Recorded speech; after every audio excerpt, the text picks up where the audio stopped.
नमस्कार and hello everyone. Welcome all. स्वागत है आप सबका आज के वेबिनार सेशन में, जो कि एसक्यूएल कनेक्टिविटी और इंटीग्रेशन पर आधारित है। आज की डेटा संचालित दुनिया में एसक्यूएल डेटाबेस का पूरा सामर्थ्य से लाभ उठाने के लिए निर्भर कनेक्टिविटी और इंटीग्रेशन महत्वपूर्ण है। इस वेबिनार के द्वारा हम एसक्यूएल कनेक्टिविटी की प्रोसेस को जानेंगे और हम विभिन्न उपकरण और टेक्निक को भी कवर अप करेंगे, जिससे आप स्मूथली एसक्यूएल कनेक्टिविटी और इंटीग्रेशन को कर पाएं। कुछ कॉमन एरर्स जो एसक्यूएल में आते हैं उसको भी हम लोग जो एक्सप्लोर करेंगे, उसके सॉल्यूशंस को भी देखेंगे। तो बने ही रहिए हमारे साथ सेशन के एंड तक। Let start the session. तो सबसे पहले कुछ आज के सेशन का टॉपिक या आप एजेंडा कह सकते हैं, उसको जो है क्विक रिव्यू कर लेते हैं। तो एक तो हम लोग एसक्यूएल बिजी के रिलेटेड क्या एसक्यूएल की क्या कॉन्फ़िगरेशन हो सकती है, ओवरव्यू हम समझेंगे। इंस्टॉलेशन प्रोसेस को देखेंगे। इसके अलावा कॉन्फ़िगरेशन जो बेसिक लेवल पे है, मतलब कि एसक्यूएल इंस्टॉल करने के बाद कुछ बेसिक कॉन्फ़िगरेशन जो हमें सेट करनी होती है। अगर हम लैन पे बिजी को या मल्टी यूज़र मोड पे बिजी चला रहे हैं, दूसरे सिस्टम पे लैन पे, या वैन के थ्रू चला रहे हैं, या हम कोई अगर लोकेशन वाइज इंटीग्रेशन करना चाह रहे हैं बिजी टू बिजी, तो उसके लिए क्या बेसिक कॉन्फ़िगरेशन हो सकते हैं एसक्यूएल पे, वो हम लोग जानेंगे या समझेंगे।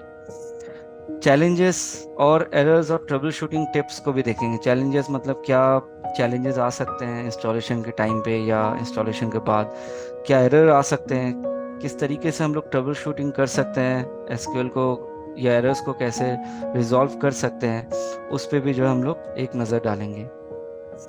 बाकी इसके बाद कुछ एफएक्यूज हम लोग देख लेंगे। फ्रीक्वेंटली जो क्वेश्चंस आते रहते हैं माइंड पे, तो उसको भी जो है हम लोग गो थ्रू करेंगे। इसके बाद आफ्टर दी सेशन एंड आपके अगर कोई भी स्पेसिफिक क्वेश्चंस क्वेरीज रहेंगे, तो आप अपने जो है हमारे क्यूए चैट बॉक्स में मैसेज ड्रॉप कर सकते हैं, या अपने आप हैंड रेज कर सकते हैं वन टू वन डिस्कशन करने के लिए। तो सबसे पहले डेटाबेस टाइप समझ लेते हैं। जैसे कि आप सब लोग जानते हैं कि बिजी में दो तरह का डेटाबेस मैनेज कर सकते हैं। बाय डिफॉल्ट तो माइक्रोसॉफ्ट एक्सेस रहता है, दूसरा जो है आपका बेसिकली रहता है एसक्यूएल डेटाबेस मोड। तो माइक्रोसॉफ्ट एक्सेस पे जो हमारा प्रोडक्ट वर्क करता है, that is basic, standard and enterprise. और इसको आप जो है अगर हम सब्सक्रिप्शन मोड पे समझे, तो एक्सेस पे जो है आपका सैफ्रॉन एमरेल भी होता है, या आप ब्लू वर्जन भी बोल सकते हैं, ठीक है, जो सब्सक्रिप्शन मोड पे आप यूज कर सकते हैं रेंट पे बिजी लाइसेंस को। अगर हम एसक्यूएल के माध्यम से समझे, अगर हम एसक्यूएल डेटाबेस यूज करा रहे हैं, इन दैट केस हम क्या कर सकते हैं, एसक्यूएल डेटाबेस पे हम जो है स्टैंडर्ड सॉफ्टवेयर और एंटरप्राइज सॉफ्टवेयर दे सकते हैं, या आप कह सकते हो सैफ्रॉन या एमरेल दे सकते हैं, अगर हम डेस्कटॉप वर्जन दे रहे हैं या हम अगर परपेचुअल मोड पे दे रहे हैं, ठीक है। तो इसमें जैसे कि अगर हम क्लाइंट सर्वर एडिक्शन के बेसिस पर समझे, तो नॉर्मली एसक्यूएल में जो लाइसेंसिंग होता है उसको हम लोग क्लाइंट सर्वर एडिक्शन बोलते हैं। एक्सेस में जो होती है, एक्सेस और एसक्यूएल में थोड़ी सी मैं डिफरेंस बता दूं। जो है एक्सेस वाला डेटाबेस होता है उसको हम लोग फाइल सर्वर मोड बोलते हैं, और एसक्यूएल वाला जो बोलते हैं उसको हम लोग क्लाइंट सर्वर मोड बोलते हैं, ठीक है। तो कभी आप अगर बिजी लाइसेंस प्रोवाइड कर रहे हैं स्टैंडर्ड या एंटरप्राइज का, या यूज कर रहे हैं, तो अगर आप ऊपर में मॉडल एससी या ईसी देखेंगे, तो आपको समझ में आ जाएगा ये डेटाबेस एसक्यूएल पे है, ठीक है। या ये लाइसेंसिंग जो है क्लाइंट सर्वर एडिक्शन मोड पे या एसक्यूएल मोड पे है, बिजी का लाइसेंस जो है। नेक्स्ट आ जाते हैं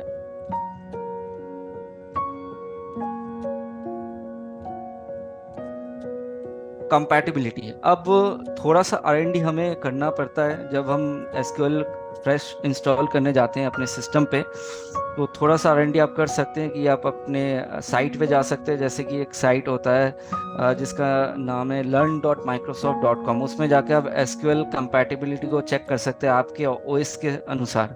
मतलब कि आपके सिस्टम पे अगर आपने विंडोज़ 11 या Windows 10 OS operating system install करके रखा है, तो एसक्यूएल का कौन सा वर्जन आप इंस्टॉल कर सकते हो, या कौन सा वर्जन जो है कंपैटिबल है, ठीक है। तो उसको जो है आप इस वेबसाइट के माध्यम से या इस साइट के माध्यम से जो है चेकआउट कर सकते हैं, और उसके बेसिस पे आप वो वर्जन को जो है डाउनलोड कर सकते हैं, एसक्यूएल का जो है बेसिकली बिजी में आप SQL server express addiction download कर सकते हैं, चाहे आप 2012 करें या 2017 वर्जन करें। एक्सप्रेस एडिक्शन आप डाउनलोड कर सकते हैं और जो है अपने सिस्टम पे इंस्टॉल कर सकते हैं बिजी को रन करने के लिए। ठीक है, तो बेसिकली एम एस एसक्यूएल का जो है बिजी के साथ इंटीग्रेटेड आप कर सकते हैं। ठीक है, नेक्स्ट जो हम लोग स्लाइड पे देखेंगे दैट इज की इंस्टॉलेशन स्टेप्स। तो एसक्यूएल सर्वर 2022 अगर आप इंस्टॉल करने जा रहे हैं, जो लेटेस्ट मोड है, तो उसका कुछ इंस्टॉलेशन स्टेप्स को गो थ्रू कर लेते हैं।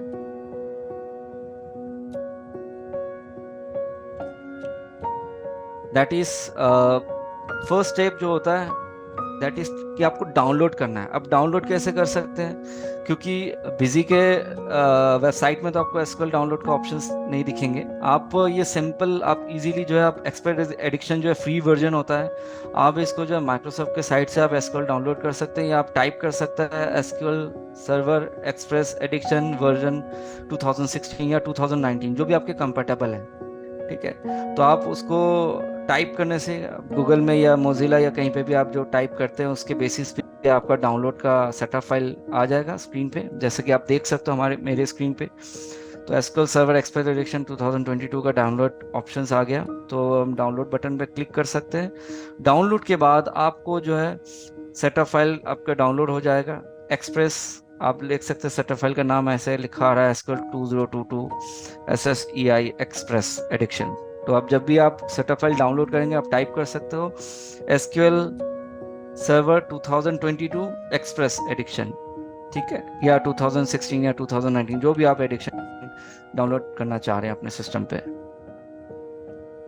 इसके बाद स्टेप्स 2 में देखेंगे कि डाउनलोड हो जाने के बाद जब आप वो सेटअप को रन करेंगे तो आपके सामने ये स्क्रीन पहले आएगा, बेसिक कस्टम और डाउनलोड मीडिया।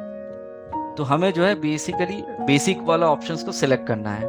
ठीक है, सिलेक्ट करने के बाद जब आप ओके करेंगे या नेक्स्ट करेंगे, उसके बाद आपका स्टेप 3 में ये ऑप्शन आ जाएगा दैट इज की टर्म्स एंड कंडीशंस, आप एक्सेप्ट करके आगे प्रोसीड करिएगा। करने के बाद आपको जो है स्टेप 4 में ये ऑप्शन आ जाएगा इंस्टॉलेशन लोकेशन। दैट मीन्स कि आप अगर एसक्यूएल बाय डिफॉल्ट तो सी ड्राइव में इंस्टॉल होता है, अगर आपको ड्राइव चेंज करना है तो आप ड्राइव चेंज कर सकते हो। आप अपना डी ड्राइव रखना चाहते हो तो पाथ चेंज करके सी को हटा के आप डी कर सकते हो। डी में एक प्रोग्राम फाइल क्रिएट हो जाएगा, उसके अंदर एम एस एसक्यूएल का फोल्डर क्रिएट हो जाएगा। ठीक है, तो बाय डिफॉल्ट सी ड्राइव में रहता है पाथ, आप उसको चेंज करना चाहे तो ब्राउज करके या आप वहां पर टाइप करके चेंज कर सकते हैं। स्टेप 5 में आपका डाउन ओके करते डाउनलोड प्रोसेस चालू हो जाएगा, इंस्टॉलेशन पैक जो है आपका डाउनलोड होना चालू हो जाएगा। इसके बाद स्टेप 6 में आपको डाउनलोड हो जाने के बाद सक्सेसफुली हो जाने के बाद ऑटोमेटिकली नीचे इंस्टॉलेशन का प्रोसेस स्टार्ट होना चालू हो जाएगा। नेक्स्ट जो है 7 स्टेप में आपको ये, तो इसके बाद यहाँ कस्टमाइज का ऑप्शन मिल जाएगा, इसमें आप क्लिक कर सकते हैं। क्लिक करने के बाद आपको जो है नेक्स्ट स्टेप में आपको ये इंस्टॉलेशन रूल्स का स्क्रीन मिल जाएगा, आप इसको नेक्स्ट करके प्रोसेस कर सकते हैं। उसके बाद आप स्टेप 9 में आप परफॉर्म न्यू इंस्टॉलेशन सेलेक्ट करके नेक्स्ट कर सकते हैं। आप देन आपको आई एक्सेप्ट लाइसेंस टर्म्स को सेलेक्ट करके नेक्स्ट क्लिक करना पड़ेगा, और फिर आप जो है इसको अज़ूरा एक्सटेंशन फॉर एसक्यूएल इसको नेक्स्ट करके प्रोसीड कर सकते हैं, इसको ओमिट करके नेक्स्ट करके प्रोसीड कर सकते हैं। स्टेप 12 में आपको डेटाबेस इंजन सर्विस और को सेलेक्ट करना पड़ेगा। फिर आप यहाँ पर इंस्टेंट रूट अगर आप चेंज करना चाहें, सी की जगह डी करना चाह रहे हैं तो आप सी की जगह डी कर सकते हैं इंस्टेंट रूट डायरेक्टरी में। अगर आपको डी ड्राइव में जो है इंस्टेंट क्रिएट करने हैं एसक्यूएल के, फिर आप नेक्स्ट क्लिक कर सकते हैं। स्टेप 13 पे आपको जो है डिफॉल्ट और नेम इंस्टेंस का ऑप्शन मिल जाएगा, तो आप डिफॉल्ट इंस्टेंस में सिलेक्ट कर सकते हैं। अगर आप डिफॉल्ट इंस्टेंस सिलेक्ट करते हैं तो जो आपका कंप्यूटर का नेम है वही आपका एसक्यूएल का इंस्टेंस नेम बन जाएगा। नेम इंस्टेंस सिलेक्ट करेंगे तो आप अपने हिसाब से नेम इंस्टेंस डाल सकते हैं, जैसे आपने मेंशन कर दिया सर्वर या बिजी सर्वर एसक्यूएल का इंस्टेंस नेम, जो आप बिजी में जब आप एसक्यूएल मोड पे खोलते हैं तो सेट सर्वर इंफॉर्मेशन पूछता है, तो वहाँ पर सर्वर नेम डालते हैं, तो वही इंस्टेंस नेम आप नेम इंस्टेंस सिलेक्ट करके आप अपना इंस्टेंस नेम क्रिएट कर सकते हैं। अगर आप डिफॉल्ट इंस्टेंस करेंगे तो वो कंप्यूटर का नाम एज सर्वर नेम मेंशन हो जाएगा। फिर आप इसको नेक्स्ट कर सकते हैं। नेक्स्ट करने के बाद आप स्टेप 14 में आपको यहाँ पर ऑप्शन मिल जाएगा स्टार्टअप टाइप, तो ये ऑटोमेटिक आपको करने, अगर यहाँ पर आपको किसी भी ऑप्शन में, जैसे एसक्यूएल सर्वर ब्राउजर हो गया या डेटाबेस इंजन, कहीं पे भी अगर आपको डिसेबल ऑप्शन दिख रहे हैं तो उस डिसेबल को आपको ऑटोमेटिक करना है। आप उसके बगल में जो है डाउन एरो बटन है, उसमें क्लिक करेंगे तो आपका ड्रॉप डाउन लिस्ट में से वो ऑप्शन मिल जाएगा ऑटोमेटिक सिलेक्ट करने का। तो ऑटोमेटिक सिलेक्ट करके यहाँ पर ध्यान देना है कि ये ऑप्शंस ऑटोमेटिक रहे, स्टेटस या स्टार्टअप टाइप जो ऑटोमेटिक मोड सिलेक्टेड रहे, फिर आप नेक्स्ट कर सकते हैं। और फिर आप मिक्स मोड सिलेक्ट करेंगे तो यहाँ पर भी ध्यान देने वाली चीज़ है कि आपको मिक्स मोड सिलेक्ट करना है और आपको पासवर्ड क्रिएट करना है एसक्यूएल का। आप विंडोज ऑथेंटिकेशन मोड सिलेक्ट नहीं करेंगे, आप जो है मिक्स मोड सिलेक्ट करके आगे प्रोसेस करिएगा। नेक्स्ट करेंगे, फिर ये इंस्टॉलेशन प्रोसेस रनिंग होना चालू हो जाएगा और यहाँ पर जाके आपका इंस्टॉलेशन कंप्लीट हो जाएगा। दैट मीन्स डेटाबेस इंजन और एसक्यूएल सर्वर मोड जो है रिप्लिकेशन मोड, ये आपके सिस्टम पे एसक्यूएल सर्वर का एक्सप्रेस एडिक्शन जो है कंप्लीटली इंस्टॉल हो जाएगा। ठीक है, इसके बाद अगर हम मैनेजमेंट स्टूडियो इंस्टॉल करना चाह रहे हैं, जैसे एक्सप्रेस एडिक्शन हमने इंस्टॉल कर लिया, मैनेजमेंट स्टूडियो इंस्टॉल करना चाह रहे हैं, तो उसका पहला स्टेप ये है कि आप जो है वहीं पर ही आपको एक ऑप्शन मिल जाता है कस्टमाइज के बगल में इंस्टॉल SSMS, उस पर भी आप क्लिक कर सकते हैं और वहां से क्लिक करने से आपको मैनेजमेंट स्टूडियो डाउनलोड का ऑप्शन मिल जाएगा। तो आप ये डाउनलोड करके रख सकते हैं। आपका एक्सप्रेस एडिक्शन इंस्टॉल हो जाने के बाद आप जैसे ये डाउनलोड कर लेंगे तो ये डाउनलोड का सेटअप फाइल जो आप रन कर सकते हैं। इंस्टॉल बटन ऑप्शन आ जाएगा, जब आप सेटअप फाइल को रन करेंगे तो इंस्टॉल बटन में क्लिक करना है और क्लिक करने के बाद आपका ये मैनेजमेंट स्टूडियो इंस्टॉल हो जाएगा। फिर आपको रिस्टार्ट का ऑप्शन मिलेगा, रिस्टार्ट कर लेंगे अपना कंप्यूटर को तो आपका मैनेजमेंट स्टूडियो और एक्सप्रेस एडिक्शन दोनों ही कंप्लीट हो जाएगा। कुछ बेसिक कॉन्फ़िगरेशंस होते हैं जो आपको करने होते हैं अगर आप मल्टी यूज़र यूज़ कर रहे हैं या काउंट लाइसेंस पे एसक्यूएल पे यूज़ कर रहे हैं। ठीक है, मतलब लैन पे, सॉरी काउंट लाइसेंस भी होती है बेसिकली एसक्यूएल। तो अगर आप लैन पे काउंट लाइसेंस पे यूज़ कर रहे हैं, ठीक है, या अगर आप रिमोट एक्सेस पे एक्सेस कर रहे हैं, तो कुछ क्राइटेरिया होते हैं या कुछ मतलब कि आपको बेसिक कॉन्फ़िगरेशंस जो है ध्यान में रखने होते हैं या करने होते हैं। सबसे पहले तो busy shortcut creating user command line argument, तो ये एसक्यूएल का पार्ट नहीं है, फिर भी मैं इसको एक्सप्लोर कर देता हूँ। क्या होता है कि अगर आप देखोगे कि अगर आप स्क्रीन पे आप चाहते हो कि भाई जब मैं बिजी इंस्टॉल कर लूँ तो बिजी का मेरा शॉर्टकट क्रिएट हो जाए, तो शॉर्टकट क्रिएट हो जाने के बाद मैं यहाँ पर चाहता हूँ कि जब भी मैं बिजी ओपन करूँ तो मेरा कमांड लाइन मोड पे ये ओपन हो जाए, ये स्पेसिफिक कमांड लाइन मोड पे ओपन हो जाए। जैसे मैं यहाँ पर कमांड लाइन मोड पे ओपन हो जाएगा, अगर मुझे एंटरप्राइज क्लाइंट सर्वर मोड चलाना है एसक्यूएल मोड पे, तो मैं इसी लिखूंगा तो मैं इसी मोड पे मेरी जो है मॉडल ऑटो सिलेक्टेड हो जाएगा। ठीक है, अगर मेरी लाइसेंस इसी में है एंटरप्राइज मोड पे तो मेरा इसी मोड पे लाइसेंस आ जाएगा। बट मॉडल यहाँ पर मुझे सिलेक्ट मॉडल पे जाके करना नहीं पड़ेगा, ये ऑटो सिलेक्ट हो जाएगा मेरा मॉडल। ठीक है, कमांड लाइन मोड पे। तो ये किया कैसे जा सकता है, तो उसको थोड़ा सा हम जो है देखते हैं। इसको आप ऐसा कर सकते हैं, जैसे आप बिजी अपने सिस्टम पे इंस्टॉल करते हैं तो शॉर्टकट क्रिएट हो जाता है, तो आप शॉर्टकट में जाके प्रॉपर्टीज में जा सकते हैं। ठीक है, प्रॉपर्टीज में जाने के बाद आप यहाँ पर जो है आपको टारगेट यहाँ तक आपको मिल जाएगा, टारगेट में लिखा आ जाएगा। अगर आपने सी ड्राइव में बिजी इंस्टॉल करके रखा हुआ है, सो आपको टारगेट में सी ड्राइव में ये ऑप्शंस दिख जाएंगे। उसके बाद थोड़ा सा एक स्पेस दे करके आप क्वेश्चन मार्क, मतलब कि अगर आपने लिख दिया स्पेस दे करके आप क्वेश्चन मार्क डाल के आप इसको अप्लाई करके ओके कर दीजिएगा। ठीक है, तो जिससे कि आप डबल क्लिक करेंगे तो ये कमांड लाइन मोड पे खुल जाएगा, फिर आप अपना इंस्टेंस स्टार्ट कर सकते हैं। ठीक है, या जो भी आपको मॉडल से सेट करना है, अगर आपको एंटरप्राइज ईसी मोड चलाना है एसक्यूएल तो ईसी चला सकते हैं, अगर आपको एससी चलाना है, अगर आपके पास सैफरन या स्टैंडर्ड का लाइसेंस है तो आप एससी मोड पे चला सकते हैं। सी मतलब कि क्लाइंट सर्वर मोड, जो एसक्यूएल का मोड होता है। ठीक है, नेक्स्ट पॉइंट पे एक बार आ जाते हैं।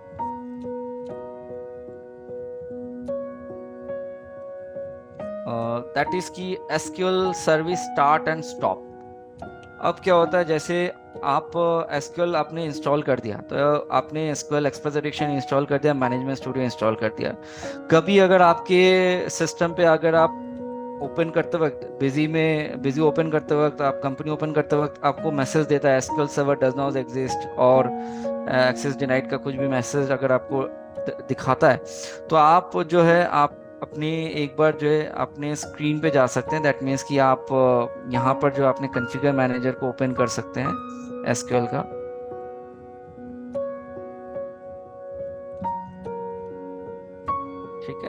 एंड आप जो है यहाँ पर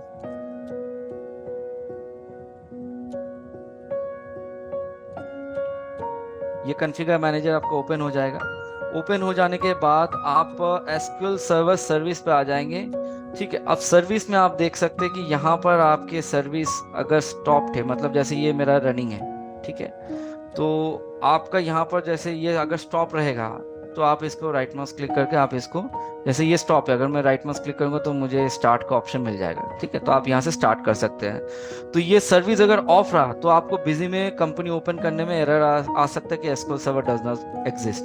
ठीक है, जब भी आप बिजी में अगर आप एसक्यूएल मोड पे ओपन करना चाहेंगे, क्योंकि हम लोग जब बिजी का कंपनी एसक्यूएल मोड पे ओपन करते हैं उससे पहले हम सेट सर्वर इन्फॉर्मेशन डालते हैं। तो यहाँ पर देखिए मेरा कंप्यूटर या मेरा लैपटॉप का सर्वर नेम डाला है, क्योंकि जब मैंने एसक्यूएल इंस्टॉल किया था मैंने डिफॉल्ट इंस्टेंस सिलेक्ट करके किया था, नेम इंस्टेंस नहीं, तो मेरा कंप्यूटर का नाम ही मेरा सर्वर नेम बन गया। और ये पासवर्ड मैं जब एसक्यूएल इंस्टॉल किया था तो मैंने पासवर्ड जो दिया था वही पासवर्ड मैंने यहाँ पर डाल दिया। तो जब ये मैंने यहाँ पर सर्वर नेम डाल दिया उसके बाद जब हम कंपनी को ओपन करते हैं फिर भी मुझे मैसेज दे रहा है कंपनी डज नॉट एग्जिस्ट या SQL server does not exist बताता है मैसेज। तब आपको चेक करना है कॉन्फ़िगर मैनेजर पे जाके, एसक्यूएल सर्वर कॉन्फ़िगर मैनेजर आप टाइप कर सकते हैं अपने स्टार्ट पे। फिर आपको ये सर्वे आप मैनेजर में जाने के बाद आप सर्विस में चेक कर लेंगे कि आपका सर्विस रनिंग है या स्टॉप्ड है।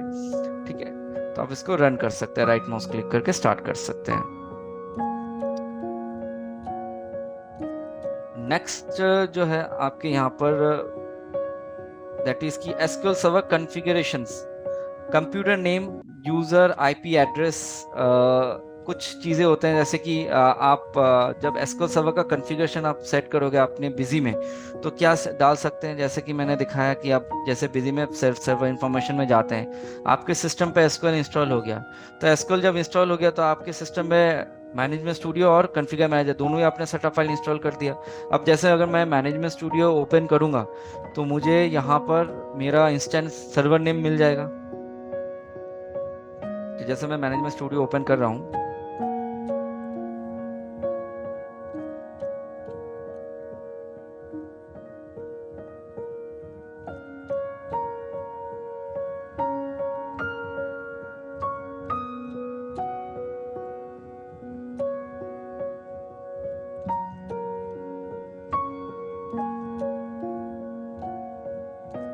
ये जैसे मैंने मैनेजमेंट स्टूडियो ओपन किया तो मेरे पास सर्वर नेम और यूज़र इंस्टेंस का ऑप्शंस मुझे दिख जाएगा, जिसको मैं देख के या जहां से मैं कॉपी करके मैं अपने बिजी में सेट सर्वर इंफॉर्मेशन पे डाल सकता हूँ। ठीक है, तो वो जो है आप उसको एनेबल कर सकते हैं।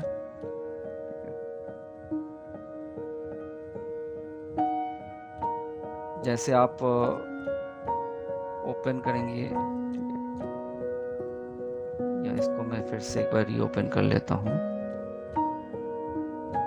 तो आप देख सकते हैं यहाँ पर सर्वर नेम, आप जैसे ही मैनेजमेंट स्टूडियो को कनेक्ट करेंगे तो आपको ये ऑप्शन मिल जाएगा सर्वर नेम।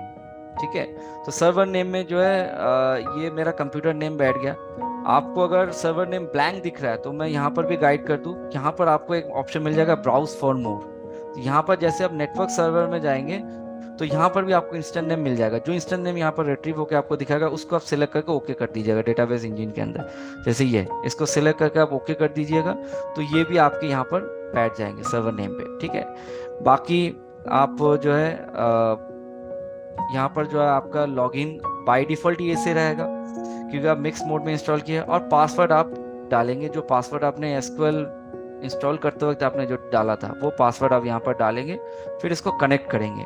ठीक है, तो कनेक्ट करते ही ये कनेक्ट ले लेगा, और यही इंफॉर्मेशंस जो है आपको आपके सर्वर पर भी डालना है जहां पर आपने बिजी जो मेन लाइसेंस जहां पर आपने सर्वर पे बिजी इंस्टॉल करके डाला है लाइसेंस, वहां पर आपको ये सर्वर नेम वही इंस्टेंस सेम इंस्टेंस यहाँ पर भी डालना है, और यूजर ऐसे रहेगा बाय डिफॉल्ट, पासवर्ड आपको वही पासवर्ड डाल के सेव करना है।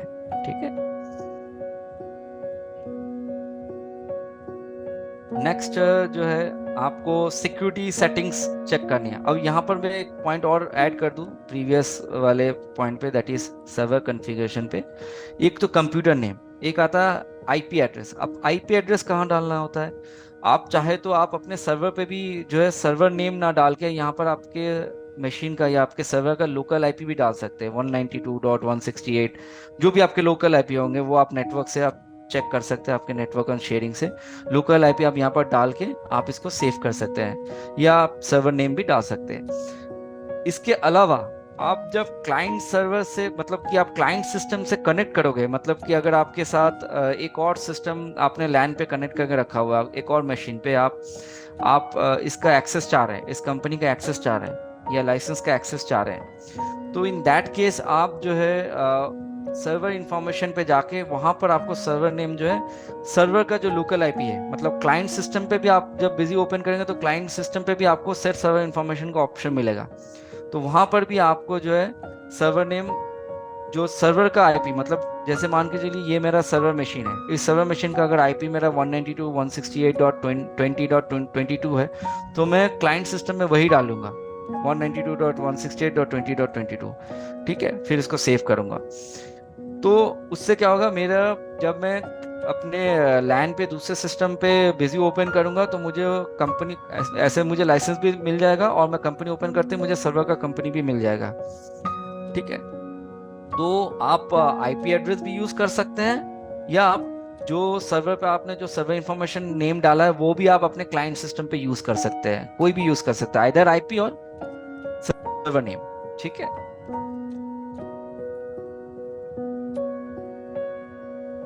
नेक्स्ट आ जाते हैं, दैट इज सिक्योरिटी सेटिंग्स। कुछ सिक्योरिटी सेटिंग्स भी हमें चेक करने होते हैं जब हम कुछ जो है एसक्यूएल को अगर हम रिमोटली कहीं पे बिजी को जो रिमोटली एक्सेस करा रहे हैं उसका डेटाबेस एसक्यूएल पे, या लैन पे हम जो है बिजी को चला रहे हैं काउंट लाइसेंस पे जिसका डेटाबेस बिजी का बेसिकली एसक्यूएल है, तो कुछ सिक्योरिटीज हमें जो है चेक करने होते हैं, दैट इज की कुछ सिक्योरिटीज जो है ब्लॉक कर सकते हैं एसक्यूएल को। तो फायरवेल सबसे पहले आते हैं, फायरवेल पे। तो फायरवेल पे क्या करना होता है बिजी में, या आपके सर्वर सिस्टम में क्या करना होता है बेसिकली, आप यहाँ पर जैसे ही लिखेंगे जैसे फॉर एग्जांपल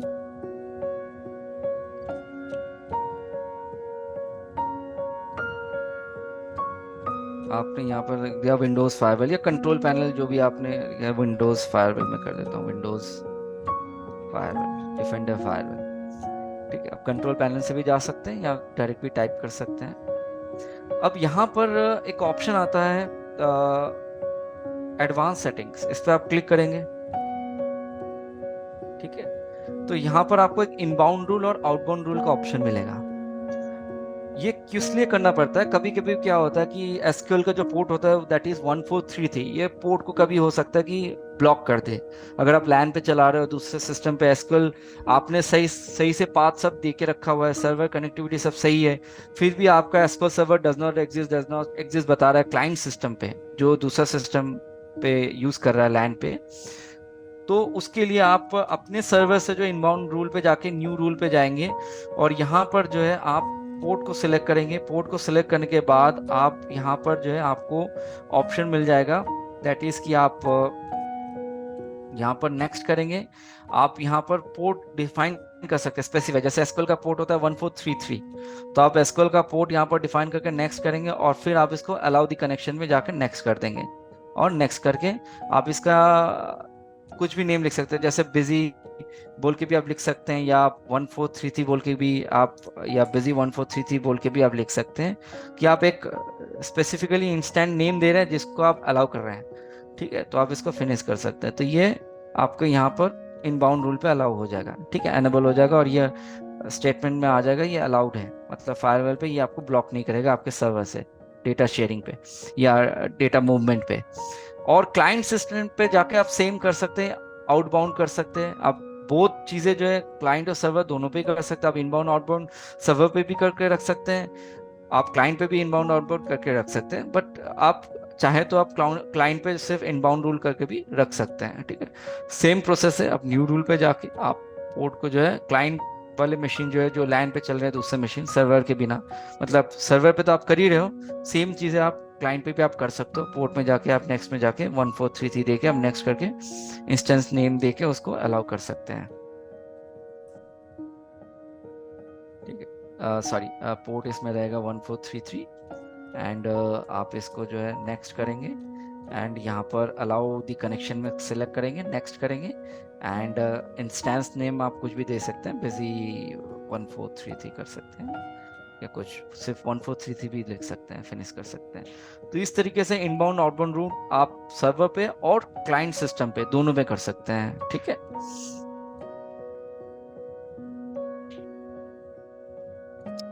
नेक्स्ट होते हैं एंटीवायरस एक्सक्लूशंस। अब डिफरेंट जो पर्सन होते हैं अपने सिस्टम पर डिफरेंट डिफरेंट एंटीवायरस जो है इंस्टॉल रखते हैं।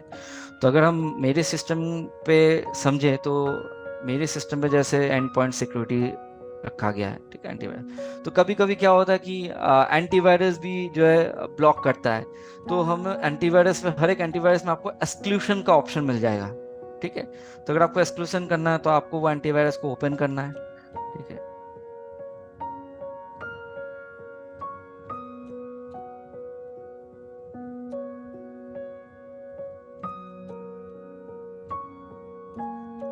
तो जैसे आप इसको ओपन करेंगे तो आपको सेटिंग्स के अंदर, एंटीवायरस के सेटिंग्स के अंदर एक एक्सक्लूशन बोल का ऑप्शन मिलेगा। ठीक है, जैसे कि अगर मैं सेटिंग्स या आप टूल, किसी किसी के एंड पे सेटिंग्स रहता है, किसी किसी के एंड पे टूल्स के अंदर एक्सक्लूशंस फाइल के बोल के रहता है, तो यहाँ पर जाके आप जो है आपको ऐड करने का ऑप्शन मिल जाएगा, या आप वहाँ पर जो है आप अपने फोल्डर्स को एक्सक्लूड करा सकते हैं या अपने EXE को एक्सक्लूड करा सकते हैं, ताकि वो एंटीवायरस उसको जो है नेविगेट ना करे, उसको ब्लॉक ना करे या उस पर वायरस स्कैनिंग ना करे। ठीक है, तो इस तरीके की चीज़ें जो है आप गो थ्रू कर सकते हैं या कर सकते हैं अगर आप ब्लॉकिंग आ रही है। अगर क्लाइंट सिस्टम, ये ज़्यादातर इश्यूज आते हैं क्लाइंट सिस्टम में, जब आप लैन पे आप सर्वर पे बिजी इंस्टॉल किए हुए एसक्यूएल डेटाबेस आपके सर्वर पे, और वहाँ से आप लैन के माध्यम से आप क्लाइंट सिस्टम पे आप बिजी इंस्टॉल करके आप डेटा को एक्सेस करना चाह रहे हैं या लाइसेंस को एक्सेस करना चाह रहे हैं, तब ये प्रॉब्लम्स आते हैं। SQL server does not exist का क्लाइंट सिस्टम है, तब ये आप जो चीज़ें जो है आप गो थ्रू कर सकते हैं। फायरवॉल से इनबाउंड आउटबाउंड रूल कर सकते हैं, एंटीवायरस से एक्सक्लूशन करा सकते हैं। ठीक है, और इसके अलावा जो है HOB और सिंक्रोनाइजेशन प्रोसेस। अब क्या होता है, एसक्यूएल जो है बिजी में एक मेजर रोल प्ले करता है head office branch office synchronisation concept के क्षेत्र में भी। जैसे कि मान के चलिए, अगर आपका हेड ऑफिस दिल्ली है और आपका ब्रांच सपोज बॉम्बे है, तो आपने दिल्ली में जो है आपके सर्वर में आपने बिजी इंस्टॉल कर दिया एंटरप्राइज वर्जन और एमरेल एडिक्शन, और वो आपके एसक्यूएल डेटाबेस पे है, आपने एसक्यूएल इंस्टॉल कर दिया, बेसिक का एंटरप्राइज वर्जन या एमरेल वर्जन ले लिया और उसको इंस्टॉल कर दिया।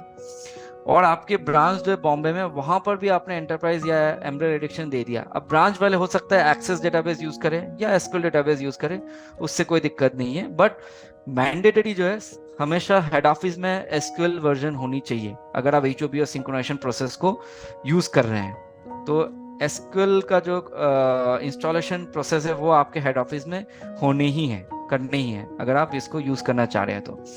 और अगर आप ब्रांच पे देखोगे तो ब्रांच पे आपको एक ऑप्शन मिल जाएगा कि उस पे आप हेड ऑफिस का सर्वर इंफॉर्मेशन या सर्वर इंस्टेंस डाल पाए, ताकि आपका डेटा जो है ब्रांच से हेड ऑफिस में सिंक कर जाए थ्रू स्टैटिक आईपी। अब स्टैटिक आईपी भी हर जगह लेना नहीं है, आपको सिर्फ हेड ऑफिस में स्टैटिक आईपी चाहिए। ब्रांच तो आप फोन के इंटरनेट से भी आप काम करा सकते हैं। ठीक है, और विदाउट इंटरनेट ये काम करेगा इन द सेंस, कब काम करेगा, जब आप ब्रांच पे इंडिविजुअल लाइसेंस दे रहे हो, तो ब्रांच इंडिविजुअल लाइसेंस में काम कर रहा है, वर्क कर रहा है। दिन के एंड पे उसने बोला कि अब मुझे डेटा सेंड करना है हेड ऑफिस में, तो उसने इंटरनेट को ऑन कर दिया।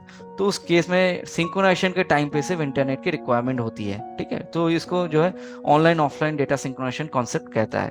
तो जो है छोटा सा मैं जो है कॉन्फ़िगरेशन दिखा देता हूँ, प्रोसेस दिखा देता हूँ, HOBO कॉन्सेप्ट चलता कैसे है बेसिकली। तो जैसे कि मैंने बताया कि अभी जैसे आप देख सकते हो कि मेरे सिस्टम पे मैंने ईसी भी बिजी ईसी मोड पे भी रन करके रखा हुआ है और एक ईएम मोड पे भी रन करके रखा हुआ है। तो एग्जाम्पल के तौर पे समझते हैं, ये ईएम वाला जो लाइसेंस है ये मेरा ब्रांच का लाइसेंस है। ब्रांच को मैंने एंटरप्राइज मल्टी यूजर का लाइसेंस या एम्बेडेड का लाइसेंस दिया है। सिंगल यूजर भी दे सकते हैं, मल्टी यूजर भी दे सकते हैं। ठीक है, अब इसमें जैसे मैं ब्रांच का कंपनी ओपन कर लेता हूँ, सपोज ये मेरा ब्रांच का कंपनी है। यूजर आईडी पासवर्ड मैंने ब्रांच में बना के रखा था जब मैंने कंपनी क्रिएट। तो ब्रांच में जब हम कंपनी क्रिएट करेंगे तो ब्रांच में कॉन्फ़िगर फीचर्स एंड ऑप्शंस पे आके यहाँ पर एंटरप्राइज का फीचर्स का ऑप्शन मिलेगा। ठीक है, इसमें क्लिक करते ही आपको यहाँ पर एनेबल एचओबी और डेटा सिंक्रोनाइजेशन का ऑप्शन मिल जाएगा। तो इसको एनेबल करेंगे तो यहाँ पर ऑप्शन मिलेगा ब्रांच ऑफिस या हेड ऑफिस। तो हालांकि ये ब्रांच है तो हम इसको ब्रांच ऑफिस सेलेक्ट करेंगे। कॉन्फ़िगर में जाएंगे तो यहाँ पर हेड ऑफिस का server name, instant user ID, SQL का पासवर्ड पूछेगा। कंपनी कोड, ये कंपनी कोड ब्रांच का कंपनी कोड नहीं है, ये कंपनी कोड सर्वर का कंपनी कोड है। अगर हम इसी वाला देखें, अगर ये इसी में हम जो ये मेरा इसी वाला सर्वर कंपनी या सर्वर मशीन है, यहाँ पर मैं हेड ऑफिस को ओपन कर रहा हूँ, हेड ऑफिस वाला कंपनी। तो इसका जो कंपनी कोड है ये COM0005 है। ठीक है, तो ब्रांच में क्या डालना है, ब्रांच में सर्वर का कंपनी कोड डालना है। तो ब्रांच के कॉन्फ़िगरेशन में हम सर्वर का कंपनी कोड डालेंगे। और ब्रांच हमने क्या नाम से बनाया है, बॉम्बे नाम से ब्रांच बनाया है। कहाँ पर बना है ये, जब हमने हेड ऑफिस में कंपनी, हेड ऑफिस का कंपनी जब हम लोगों ने क्रिएट किया था उस टाइम हम एडमिनिस्ट्रेशन कॉन्फ़िगर फीचर्स और ऑप्शंस पे जाके हेड ऑफिस वाले कंपनी में जाके एंटरप्राइज फीचर्स में आके यहाँ पर भी सेम एनेबल किया था। बट हेड ऑफिस वाले कंपनी में हमने उसको ब्रांच ऑफिस नहीं मेंशन किया था, हमने उसको हेड ऑफिस मेंशन किया था। ठीक है, और इसके बाद इससे पहले जो हमने इसको ऑन किया था हेड ऑफिस में, मल्टी ब्रांच डिटेल, इसको एनेबल किया था। ब्रांच डिटेल में क्लिक करने के बाद हमने यहाँ से ब्रांच क्रिएट किया था ऐड ब्रांच करके। तो जैसे मैंने ब्रांच किया है, तो ऐड ब्रांच में जैसे ब्रांच क्रिएट किया तो ब्रांच के नाम से जब आप ऐड ब्रांच करके ब्रांच का नाम टाइप करेंगे तो यहाँ पर इसको अगर सीरीज को वाई कर देंगे, यूजर्स को वाई कर देंगे, गोडाउन को वाई कर देंगे, मतलब मटेरियल सेंटर को वाई कर देंगे, तो सेम नाम से आपकी गोडाउन भी क्रिएट हो जाएंगी, आपके यूजर्स भी क्रिएट हो जाएंगे, आपके सीरीज भी क्रिएट हो जाएंगे, सीरीज ग्रुप भी क्रिएट हो जाएगा। क्योंकि हो सकता है कि हेड ऑफिस वाले भी सेल एंट्री कर सकते हैं, ब्रांच वाले भी सेल एंट्री कर सकते हैं। तो ब्रांच जब सेल एंट्री करेगा तो ब्रांच अपने सीरीज पे करेगा, हेड ऑफिस करेगा तो हेड ऑफिस अपने सीरीज पे करेगा।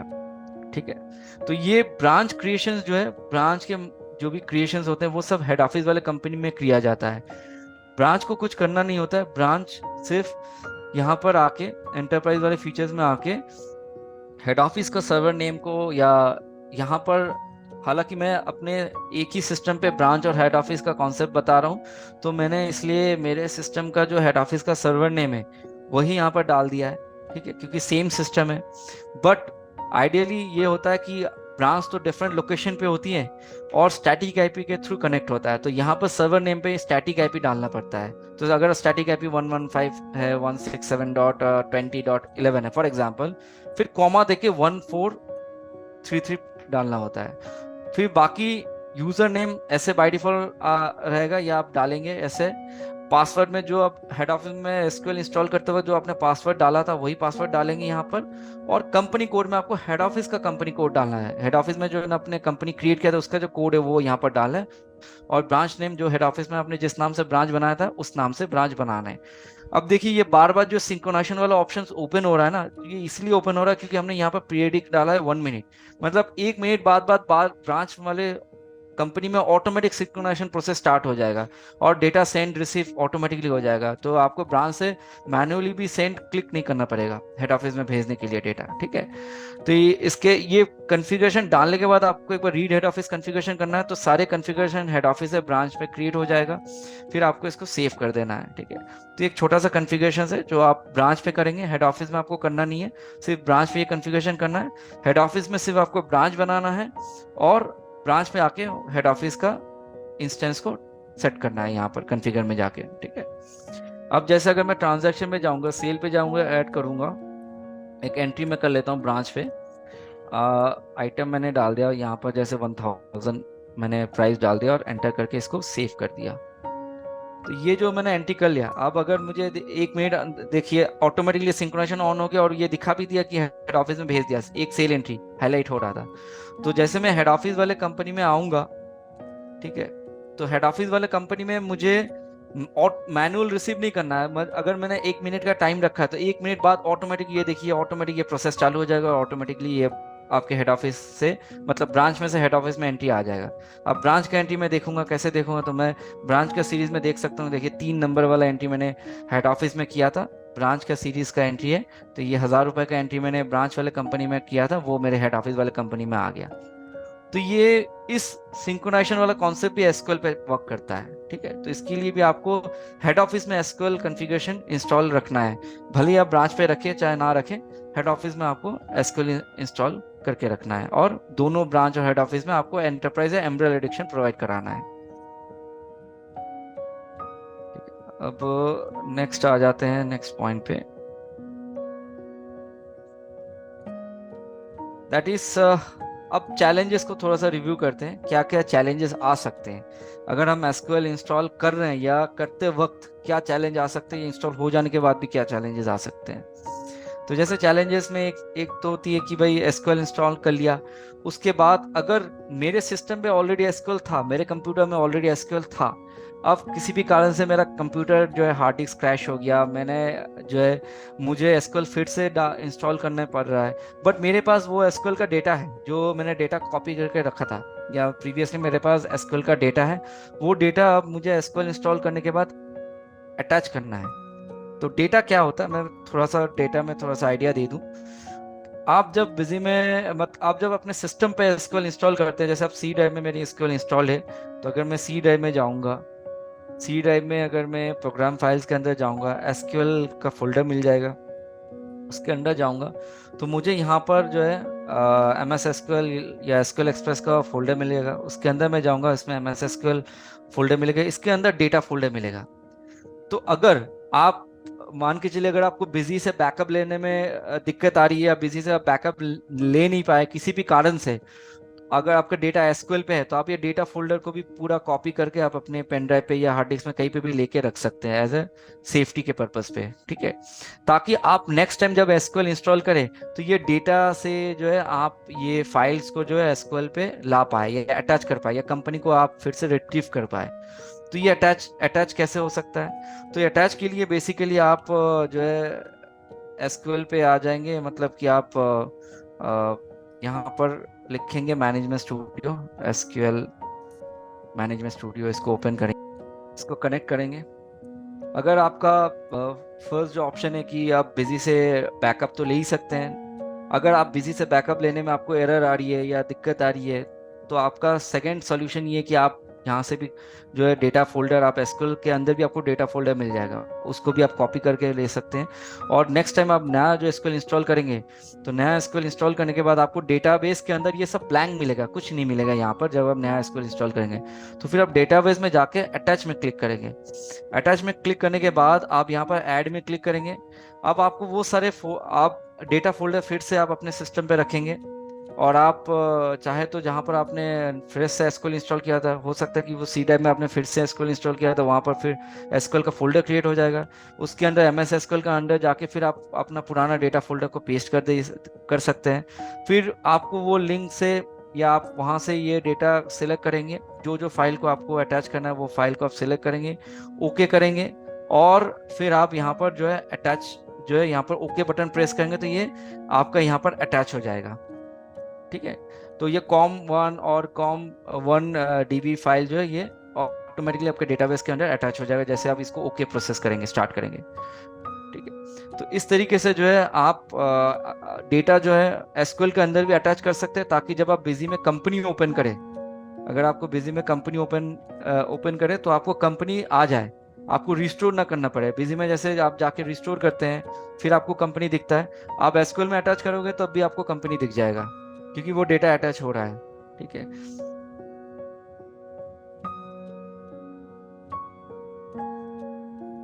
तो इसका सॉल्यूशंस जो मैंने स्टेप्स बताए वही जो मेंशन किया गया है इस स्लाइड पे। दैट कीज आपको ओपन करना है एसक्यूएल मैनेजमेंट स्टूडियो, फिर राइट क्लिक करना है, डेटाबेस में जाके अटैच में क्लिक करना है, फिर आप ब्राउज करके वो फाइल को सिलेक्ट करेंगे जिसको आपको अटैच करना है, फिर ओके करना है। ठीक है, सेम चीज आप बाकी फाइल के लिए भी रिपीट कर सकते हैं। सिलेक्ट करेंगे, ओके करेंगे, अटैच होता रहेगा, सिलेक्ट करेंगे, ओके करेंगे, अटैच होता रहेगा। ठीक है। नेक्स्ट चैलेंज आ सकता है कि accessing SQL server configuration manager in Windows 8 and latest. अब कोई विंडोज 8 ओएस यूज कर रहा है, ठीक है, तो कभी कभी ये प्रॉब्लम्स भी आ सकते हैं कि आपने एसक्यूएल इंस्टॉल कर दिया अपने सिस्टम पे, बट फिर भी आपको कॉन्फ़िगर मैनेजर, जैसे आप देखोगे कि मेरे सिस्टम पे मैं यहाँ पर टाइप कर रहा हूँ एसक्यूएल कॉन्फ़िगर मैनेजर, तो मुझे दिख रहा है। कभी ऐसा भी हो सकता है कि आप टाइप कर रहे हो लेकिन आपको ये दिख ही नहीं रहा है एसक्यूएल सर्वर कॉन्फ़िगर मैनेजर। तो आपके पास बहुत सारे ऑप्शंस हैं, आप इस ऑप्शन को यूज कर सकते हैं। पहला ऑप्शन तो है कि आप कंप्यूटर मैनेजमेंट लिख सकते हैं। ठीक है, इसके अंदर भी जाएंगे तो इसके अंदर भी आपको जो है ऑप्शन मिल जाएगा सर्विस का। सर्विस एंड एप्लीकेशन पे आ जाएंगे तो यहाँ पर भी आपको जो है एसक्यूएल कॉन्फ़िगर मैनेजर मिल जाएगा। इसके अंदर जाएंगे, यहाँ से भी आप सर्विस को जो है स्टार्ट कर सकते हैं। ठीक है, यहाँ से आप सर्विस को जो स्टार्ट कर सकते हैं। तो ये अगर कॉन्फ़िगर मैनेजर, ये एसक्यूएल सर्वर कॉन्फ़िगर मैनेजर आपको अगर ऑन स्क्रीन पे नहीं मिल रहा है टाइप करते वक्त, तो कंप्यूटर मैनेजमेंट से भी आप निकाल सकते हैं। इसके अलावा एक और स्टेप्स होता है जिससे आप कर सकते हैं, दैट इज कि आप रन कमांड यूज कर सकते हैं। रन पे आप टाइप कर सकते हैं। अगर आप अपने सिस्टम पे एसक्यूएल 2012 इंस्टॉल करके रखे हैं तो रन में लिख सकते हैं एसक्यूएल सर्वर मैनेजर 15.msc या 11.msc। 12 के लिए 11, अगर 14 इंस्टॉल करके रखा है, अब आप आपको मैनेजमेंट स्टूडियो ओपन करना है तो एसक्यूएल सर्वर मैनेजर 12.msc लिख सकते हैं रन पे। ठीक है, तो ये डिफरेंट डिफरेंट वर्जन के लिए डिफरेंट डिफरेंट आप जो है यहाँ पर आपको आप रन पे आप ये टाइप कर सकते हैं और एंटर करेंगे तो वो आपका कॉन्फ़िगर मैनेजर ओपन हो जाएगा, जहां से आप एसक्यूएल सर्विस को रन या रीस्टार्ट कर सकते हैं अगर आप चाहे तो। ठीक है।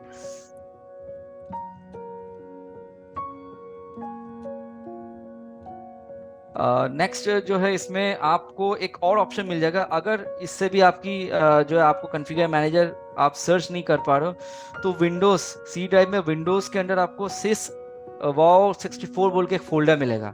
उसके अंदर भी आप जाओगे तो वहां पर भी आपको जो है एसक्यूएल सर्वर मैनेजर जो भी वर्जन होगा 16 या 14.msc का फाइल मिल जाएगा। वहाँ उसको भी डबल क्लिक करेंगे तो वहां से भी आपको जो है दिख जाएगा ऑप्शंस। जैसे मैं आपको आप सबको दिखा दूं एक बार वो फोल्डर्स कैसे दिखते हैं या कहाँ पर होते हैं। जैसे सी ड्राइव में आप जाएंगे तो आपको जो है विंडोज के अंदर आपको ये जो है सिस वाव 64 का ऑप्शन मिल जाएगा, फोल्डर मिल जाएगा 64। इसके अंदर भी आप जो जाएंगे यहाँ पर आप जो है आपको वो ऑप्शन मिल जाएगा एसक्यूएल का, जो मैंने बात बताया कि एसक्यूएल 14 हो या 16 हो, एमएससी हो, वो आपको यहाँ पर आपको मिल जाएगा। ठीक है, जो यहाँ पर मेंशन किया हुआ है कि आप इसके अंदर जाएंगे तो आपको एसक्यूएल सर्वर मैनेजर का ऑप्शन दिख जाएगा। एसक्यूएल ये आपको मिल जाएगा। ऐसे एसक्यूएल टाइप करने से भी ये फिल्टर हो जाएगा एसक्यूएल सर्वर मैनेजर 13 या 16। यहाँ से भी आप डबल क्लिक करेंगे तो यहाँ से भी आपका कॉन्फ़िगर मैनेजर ओपन हो जाएगा। तो ये कुछ चैलेंजेस आ सकते हैं कभी कभी, क्योंकि ओएस क्या यूज करें उसके बेसिस पे हो सकते हैं कि SQL server configure manager install तो हो गया बट आप खोज नहीं पा रहे, आपको मिल नहीं रहा है चीज़ें, तो आप इस स्टेप्स को जो है फॉलो कर सकते हैं इसको इससे वर्कआउट करने के लिए। ठीक है, नेक्स्ट चैलेंजेस पे आ जाते हैं, दैट इज कि आप रेस्टोर करना busy data directly through SQL. तो ये भी एक है कि अगर आप बिजी में बिजी का डेटा रेस्टोर नहीं कर पा रहे डायरेक्टली, बिजी सॉफ्टवेयर में जाके आप रेस्टोर में जाके बिजी जो है उस पर डेटा रिस्टोर नहीं कर पा रहे, डेटा एसक्यूएल का है या आप रिस्टोर नहीं कर पा रहे किसी भी कारण से, ठीक है, तो आप एसक्यूएल पे भी डायरेक्ट रिस्टोर कर सकते हैं बिजी का डेटा। कैसे कर सकते हैं? तो सॉल्यूशंस जो है स्टेप्स के अनुसार मैं बता दूं कि पहले तो आप बिजी का जो है बिजी से डेटा बैकअप ले लीजिए।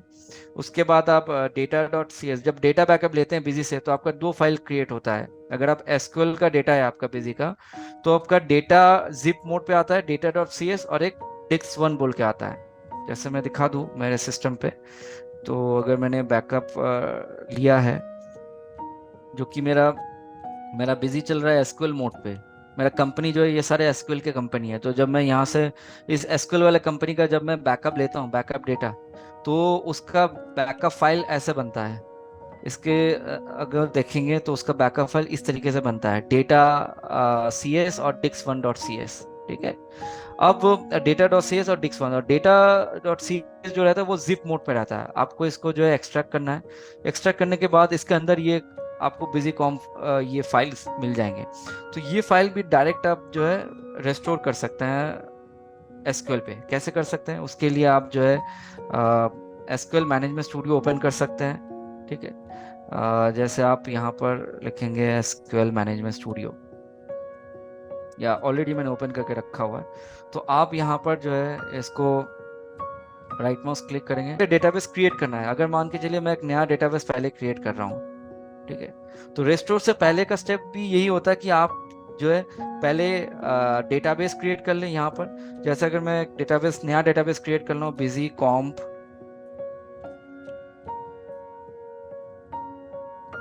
0008, ठीक है, और एक एक डेटाबेस मैं क्रिएट कर रहा हूँ डीबी। और अगर मेरी एक ही कंपनी है, उसमें फिनेंशियल ईयर एक ही फिनेंशियल ईयर, अगर फिनेंशियल ईयर का भी डेटाबेस मुझे क्रिएट करना, तो इस तरीके से मुझे एक और डेटाबेस क्रिएट करना पड़ेगा जिसमें मैं फिनेंशियल ईयर का डेटा रिस्टोर करूंगा। ठीक है। तो फिलहाल मैं अभी सिर्फ कंपनी का डेटा बेस को ले रहा हूँ, फिनेंशियल ईयर को नहीं ले रहा हूँ। तो इसमें मैं इसको दे के मैं इसमें ओके कर दूंगा।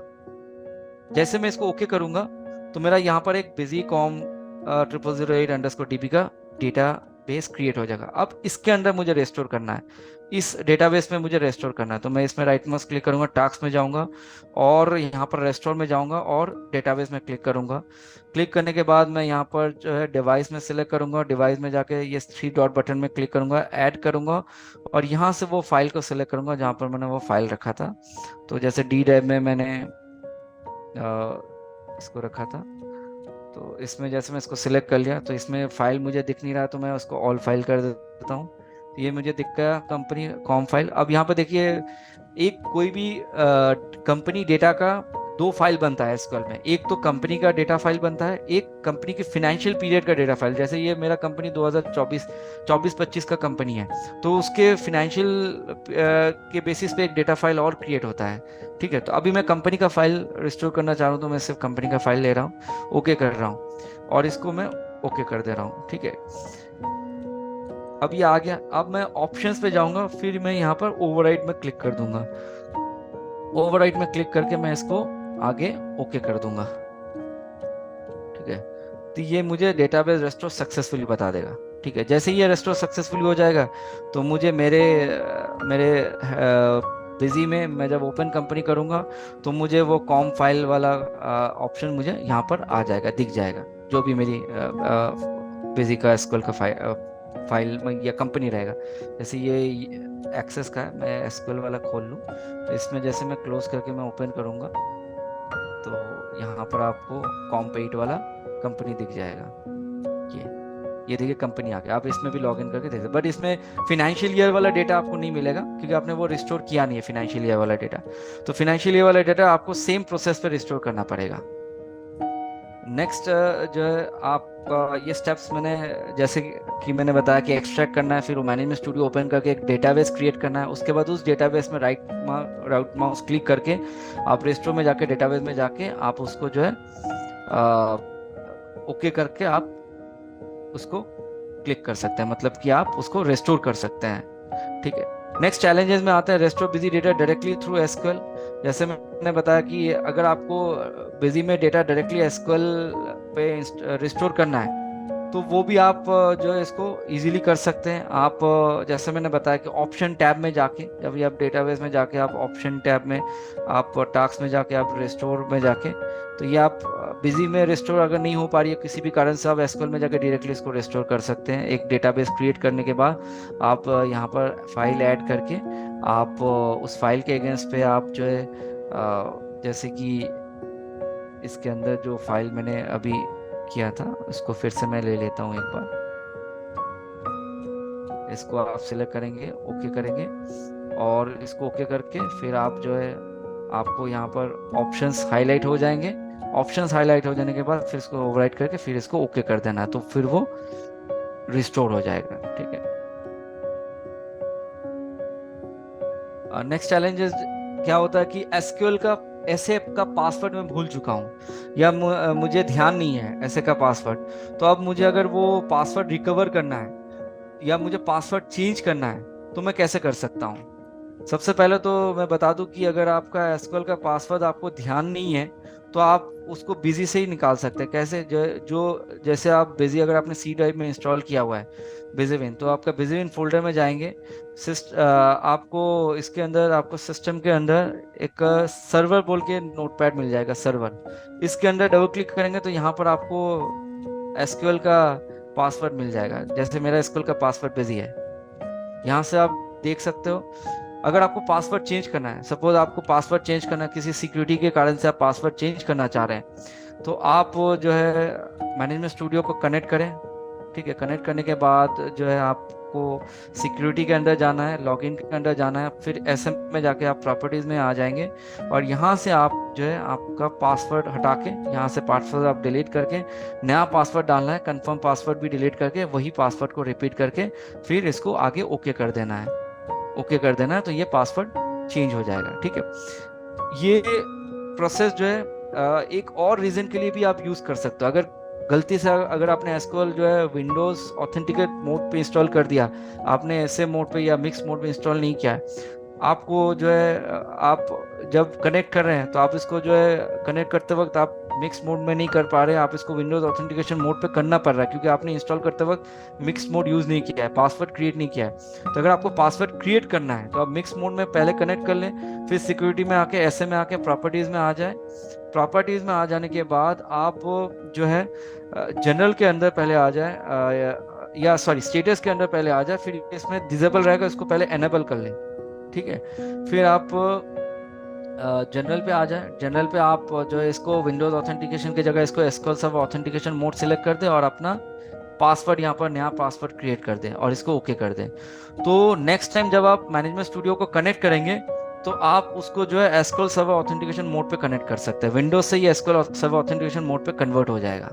फिर आप अपना जो पासवर्ड आपने क्रिएट डाला है ऐसे के अंदर, वो पासवर्ड डाल के फिर आप कनेक्ट कर सकते हैं। ठीक है, तो अगर आपने by chance Windows authentication mode पे इंस्टॉल कर लिया तो घबराने की कोई ज़रूरत नहीं है, आपको एसक्यूएल अनइंस्टॉल करके फिर से इंस्टॉल नहीं करना पड़ेगा। अगर आप ये प्रोसेस फॉलो करते हैं, आप कनेक्ट कर लो विंडोज ऑथेंटिकेशन मोड पे मैनेजमेंट स्टूडियो को, फिर आप सिक्योरिटी के अंदर, लॉगिन के अंदर ऐसे में आ जाए, फिर आप प्रॉपर्टीज में आ जा आके यहाँ पर आप स्टेटस में आके इसको पहले एनेबल कर ले, डिसेबल रहेगा तो इसको पहले आप एनेबल कर ले।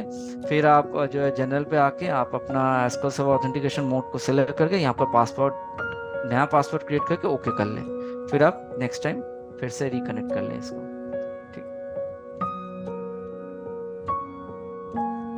ये जो है सॉल्यूशंस के स्टेप्स है, जैसे कि ओपन मैनेजमेंट स्टूडियो ऑन करना है और कनेक्ट करना है इंस्टेंस को। उसके बाद आप जो है एक्सपैंड सिक्योरिटी में जाके लॉगिन में क्लिक करेंगे, उसके अंदर आप ऐसे सेलेक्ट करेंगे और राइट माउस क्लिक करके प्रॉपर्टीज में जाके आप जनरल टैब में क्लिक करके आप अपना नया पासवर्ड को टाइप करेंगे।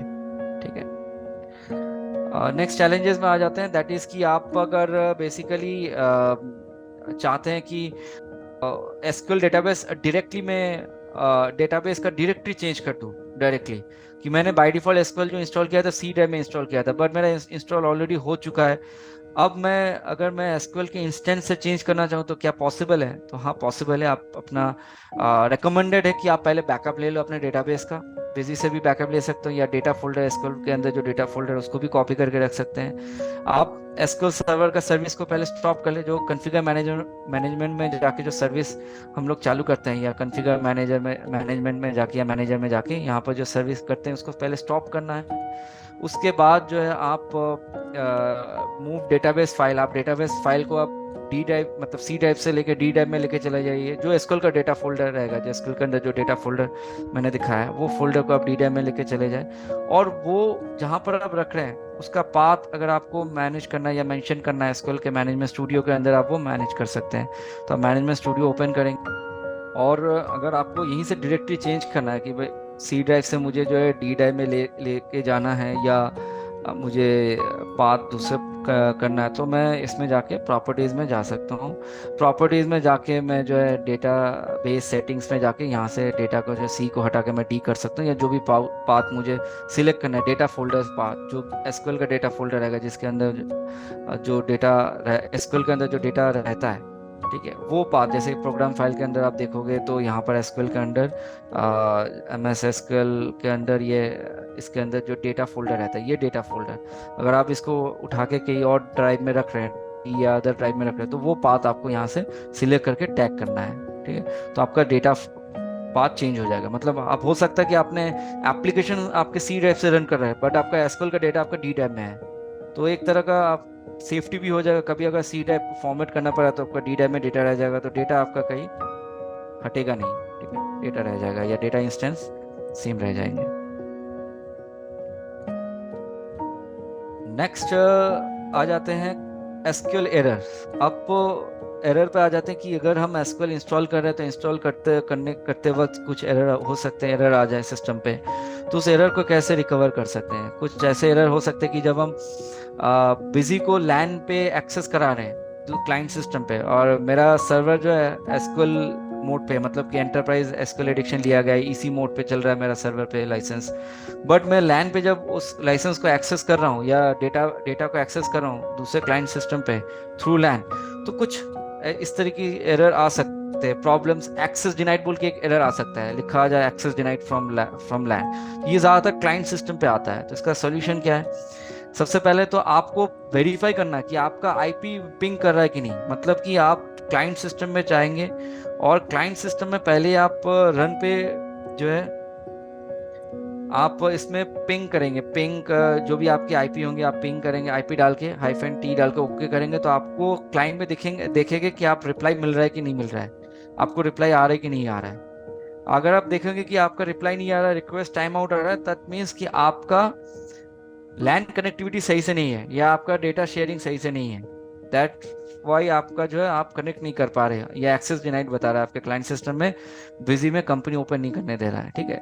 इसके अलावा check server and client firewall, जैसे मैंने बताया इनबाउंड आउटबाउंड रूल, वो भी एक है कि आप इनबाउंड आउटबाउंड रूल में सकते हैं, या अपने क्लाइंट मशीन पे भी आउटबाउंड रूल करके आप पोर्ट को जो है अलाउ कर सकते हैं। TCP ensure TCP IP and name pipe enable on the server, that means कि आप सर्वर पे, ये चीज़ आपको सर्वर में चेक करना है कि आप सर्वर पे जब आप देखोगे तो यहाँ पर आपको कॉन्फ़िगर मैनेजर ओपन करना है सर्वर पे, और यहाँ पर आप जब एसक्यूएल सर्वर नेटवर्क कॉन्फ़िगरेशन में जाएंगे, एम एस एसक्यूएल या एसक्यूएल एक्सप्रेस के अंदर आप जाएंगे।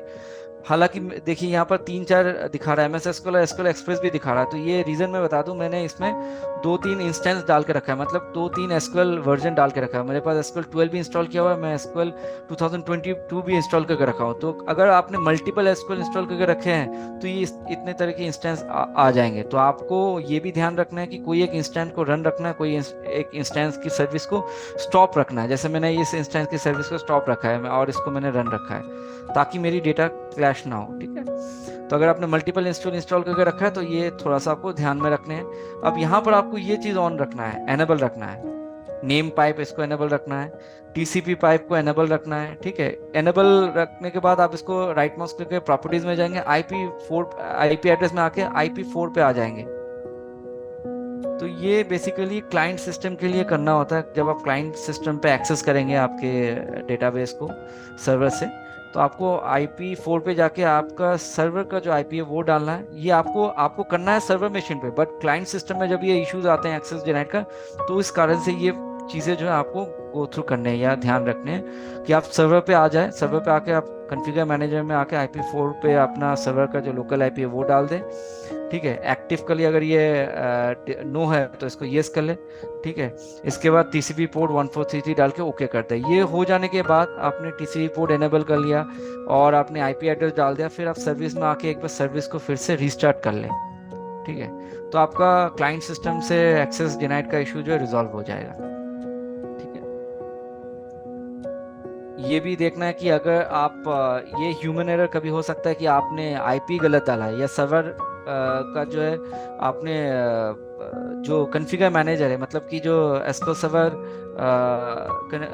सर्वर जो इंस्टेंस आपने डाला है, जब आप बिजी में क्लाइंट सिस्टम को एक्सेस करते हैं, तो जो सेट सर्वर इंफॉर्मेशन होता है, वो सेट सर्वर इंफॉर्मेशन ही आपने गलत डाला है। तो उस केस में फिर आपको वो ध्यान रखना है कि आपने सेट सर्वर इंफॉर्मेशन सही डाला है या गलत डाला है। ठीक है, जैसे कि आप बिजी जब आप एसक्यूएल मोड पे ऑन करते हैं अपनी कंपनीज को, तो जैसे मैं इसको इसी मोड पे ऑन करता हूँ, तो यहाँ पर सेट सर्वर इंफॉर्मेशन में ध्यान देना कि आपने सही से आईपी डाला है कि नहीं, जो सर्वर का आईपी है वो सर्वर आईपी आपने सही से डाला है कि नहीं यहाँ पर। तो ये क्लाइंट वाले कंप्यूटर में भी आपको ये सर्वर नेम डालना है, या आपको वो सर्वर का आईपी डालना है। तो आप आईपी सही से डाले कि नहीं वो भी आपको चेक करना है कि आपका सर्वर में आईपी क्या बता रहा है, सर्वर मशीन में क्या लोकल आईपी, और आपने क्लाइंट मशीन में क्या लोकल आईपी डाला है। तो ये क्लाइंट मशीन में आपको सर्वर का लोकल आईपी डालना है। ठीक है। नेक्स्ट एरर ये आ सकता है टाइमली फैशन एरर। ये आता है अगर आपका सर्विस ऑफ हो गया। कॉन्फ़िगर मैनेजर में आप देख रहे हो कि आपका एसक्यूएल सर्विस जो है ये स्टॉप्ड हो गया है, ये रनिंग नहीं हो रहा है, ये स्टॉप्ड है, बंद हो गया है, यहाँ पर लिखा आ रहा है स्टॉप। अब आप जब इसको स्टार्ट करने जा रहे हो तो स्टार्ट भी नहीं हो रहा है। ठीक है, ये रनिंग भी नहीं हो रहा है। तो उस केस में आप कैसे इसको ठीक कर सकते हैं, कैसे इसकी रिकवरी हो सकती है?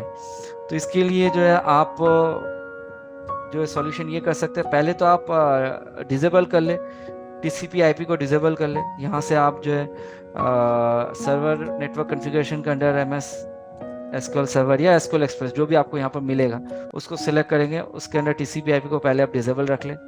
ठीक है, डिसेबल करने के बाद आप जो है रिप्लेस करेंगे टेम्पलेट फाइल्स को। क्या टेम्पलेट फाइल और कहाँ मिलेगा ये टेम्पलेट फाइल?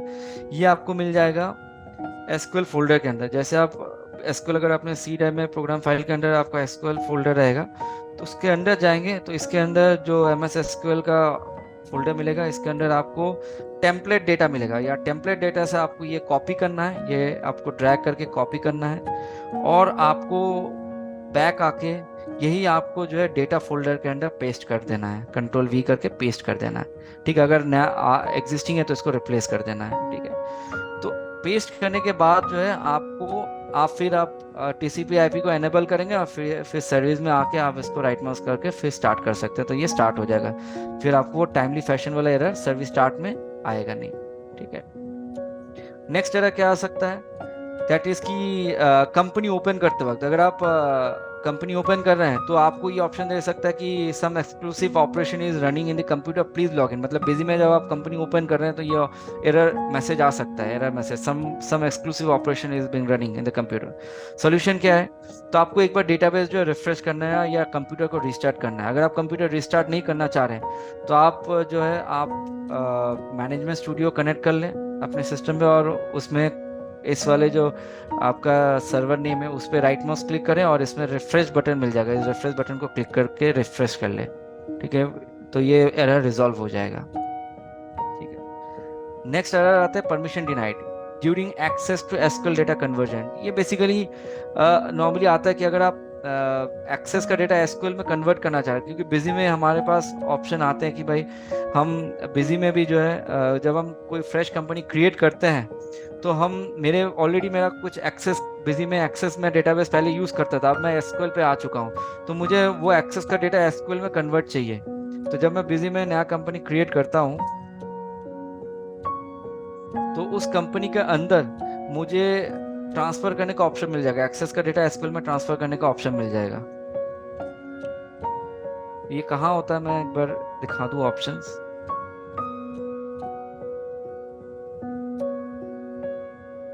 ये आपको डेटा एक्सपोर्ट इंपोर्ट के अंदर मिल जाएगा, इंपोर्ट डेटा फ्रॉम एक्सेस।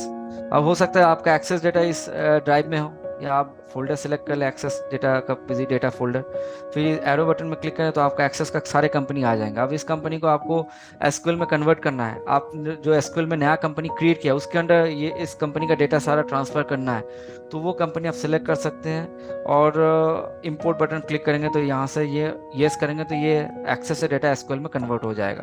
ठीक है, तो ये करते वक्त हो सकता है कि ये आपको एक एरर दे सके परमिशन डिनाइड का। तो इसका रीजन यही हो सकता है कि आपके एक्सेस डेटा फोल्डर में फुल परमिशन नहीं है, एडमिनिस्ट्रेटिव राइट नहीं है।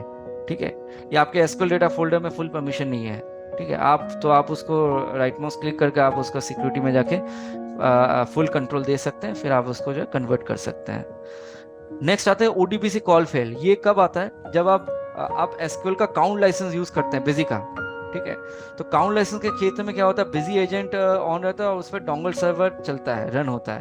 तो डोंगल सर्वर पे जब आप रन करते हैं तो ओडीबीसी कॉल फेल आ जाता है, डोंगल सर्वर पे आपका लाइसेंस नहीं दिखाता है, लाइसेंस दिखाई नहीं रहा है आपका बिजी का लाइसेंस। आपने 3 काउंट लिया है तो 3 काउंट लाइसेंस आपको दिखा नहीं रहा है।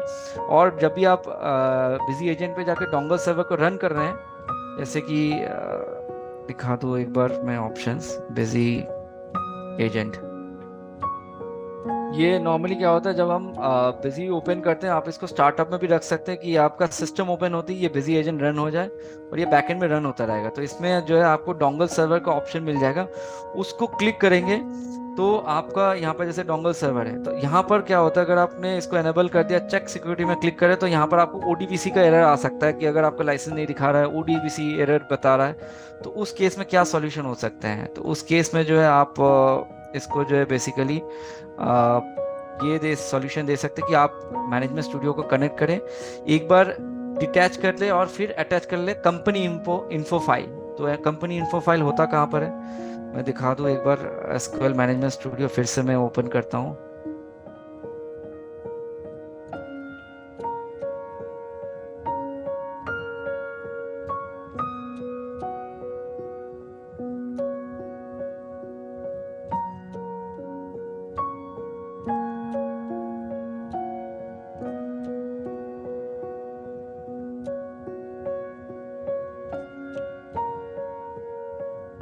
तो यहाँ पर जो है आपको डेटाबेस के अंदर एक कंपनी इन्फो फाइल भी मिल जाएगा। जैसे कॉम बिजी में जब आप कंपनी क्रिएट करते हैं तो उसका कॉम फोल्डर डेटाबेस के अंदर क्रिएट होते रहते हैं। जैसे आप जब फिनेंशियल ईयर भी क्रिएट करते हैं बिजी कंपनी के अंदर, उसके फिनेंशियल ईयर वाइज भी आपका फाइल क्रिएट होता है, डेटाबेस क्रिएट होता है अलग से। अगर उसमें 2 फाइनेंशियल है तो अलग से क्रिएट होता है। उसके अलावा कॉम इन्फो बोल के भी एक फाइल होता है। आपको इसको ये जो है राइट माउस क्लिक करके यहाँ से जो है आपको एक बार इसको टास्क में अंदर डिटैच करना होता है।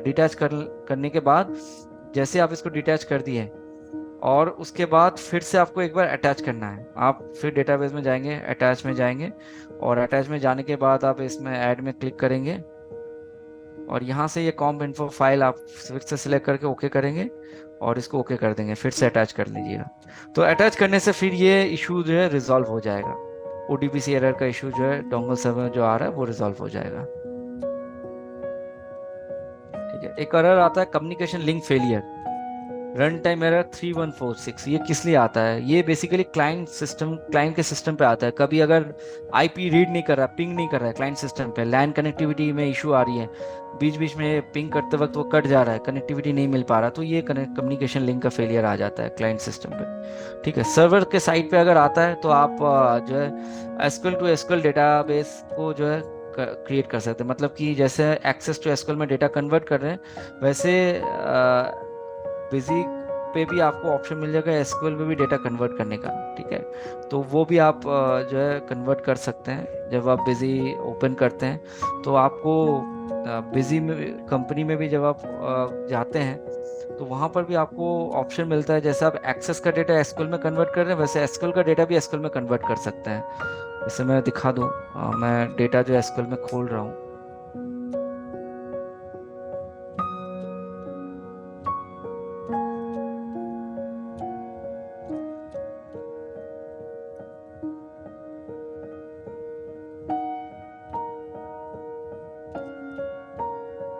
कोई भी कंपनी में ओपन कर देता हूँ। तो इसमें डेटा एक्सपोर्ट इंपोर्ट के अंदर आपको जो है ऑप्शन मिल जाएगा इंपोर्ट डेटा फ्रॉम एसक्यूएल। मतलब अगर आप इस कोई एसक्यूएल का डेटा फिर से आप नया कंपनी क्रिएट करके उसी पे जो है इंपोर्ट करना चाह रहे हो तो इंपोर्ट डेटा फ्रॉम एसक्यूएल का भी ऑप्शन है। मतलब एसक्यूएल से एसक्यूएल में डेटा इंपोर्ट कर रहे हैं आप, उसी एसक्यूएल वाले बिजी में आप एक नया कंपनी बना रहे हैं और पुराने कंपनी का डेटा उस नया कंपनी में डाल रहे हैं। तो ये करना इसलिए पड़ता है, अगर आपको ये इस तरह की एरर आ जाते हैं आपके सर्वर पे अगर आते हैं तो सर्वर पे करना है। अगर आपका क्लाइंट पे आ रहा है ये error communication link failure, that means कि आपके आईपी सही से पिंग नहीं हो रहे हैं, कभी रिक्वेस्ट टाइम आउट आ जा रहे हैं। ठीक है, तो ज़्यादातर क्षेत्रों में ये क्लाइंट सिस्टम में आते हैं। सर्वर सिस्टम में बाई चांस अगर आ जाता है तो आप जो है आपका कंपनी तो है ही, आप एक नया कंपनी क्रिएट कर लो और उस नया कंपनी में आपका पुराना कंपनी का डेटा फिर ट्रांसफर कर दो इंपोर्ट डेटा फ्रॉम एसक्यूएल वाले ऑप्शन से। तो फिर ये कम्युनिकेशन लिंक का फेलियर कह रहा है, फिर हट जाएगा।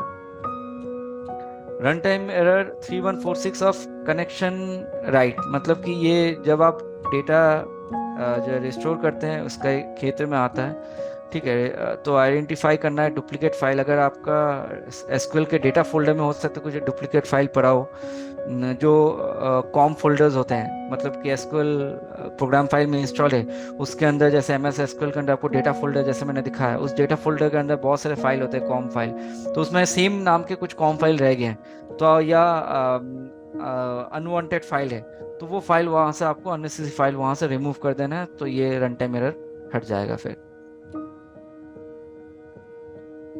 इसमें एक पॉइंट ये भी है कि आप अननेसेसरी हो या आप उसको रिमूव कर सकते हैं, या अगर नेसेसरी फाइल है उसको फिर मैनेजमेंट स्टूडियो में जाके फिर डेटाबेस में सिलेक्ट करके अटैच भी कर सकते हैं। ठीक है, अगर आपने हटा दिया फिर आपको अटैच करना तो आप अटैच भी कर सकते हैं। ट्रबल शूटिंग्स जो होते हैं, कुछ होते हैं जैसे सस्पेक्ट एरर बोल के लिखा आ जाता है, कभी आप काम करते वक्त आप इसको करप्शन भी बोल सकते हैं, डेटा करप्शन एसक्यूएल के मोड पे। तो एसक्यूएल के डेटा में जब आप नेक्स्ट टाइम सुबह आके एसक्यूएल में मतलब कंपनी खोलने जा रहे हैं बिजी में, तो आपको कंपनी ओपन नहीं करने दे रहा है, एरर आ रहा है, तो आपको जो है मैनेजमेंट स्टूडियो, एसक्यूएल का मैनेजमेंट स्टूडियो कनेक्ट करना है और उस पर ये क्वेरी एग्जीक्यूट करना है। क्वेरी क्या है, जहां पर आप जैसे मैं मेरे सिस्टम पे दिखाऊं कि आप मैनेजमेंट स्टूडियो कनेक्ट किए हुए हैं और आपके इस डेटाबेस पे, जैसे यहाँ पर इस वाले कंपनी में लिखा आ रहा है सस्पेक्ट बोल के, तो आपको क्या करना है, आपको जो है डेटाबेस में सिलेक्ट करके राइट, या आप इसमें राइट माउस क्लिक करेंगे कनेक्ट वाले में। ठीक है, न्यू क्वेरी में क्लिक करेंगे। ठीक है, जो आपका सर्वर नेम है उसको सिलेक्ट करके राइट माउस क्लिक करेंगे तो आपको न्यू क्वेरी का ऑप्शन मिल जाएगा।